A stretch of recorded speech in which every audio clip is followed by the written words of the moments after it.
મારી મમ્મીને ખબર હતું, પણ હજી ઘણી બધી મોમ્સ એવી છે કે જેમને આ વસ્તુ નથી ખબર હોતી.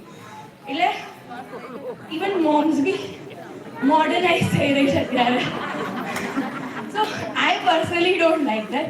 મને પર્સનલી નથી ગમતું કે ભાઈ કોઈ આપણા ગુજરાતમાં આવે અને આપણે તેને શીખવાડીએ કે ભાઈ અમે તો શીલાકી જવાની પર ગરબા કરીએ છીએ, તું એ ચાલ મજા આવશે તને કરવાની. એટલે હવે અમદાવાદમાં તો ના એટલે અત્યારે બધા ચલાઈને બહુ બધું ચાલવા દીધું છે, એવું કરી કરીને ખોટું વસ્તુ આગળ વધારી છે. અને એમાં આઈ થિંક મારી ઉપરની જનરેશન છે એ બી એ બધું ફોલોઅપ લઈ લીધું છે એમણે એ વાળું. સો કોઈ આપણને પૂછે કે આપણે ગુજરાતી છીએ, આપણા ગરબા કેવા હોય, તો આપણે એટલીસ્ટ એમને સાચી રીતે બતાવી શકીએ કે આપણા ગરબા આવા હોય, બોલિવૂડ સોંગ્સ પર ના હોય કે મંદીમાં આઈફોન લઈને હાથ ના ઊંચા કરવાના હોય.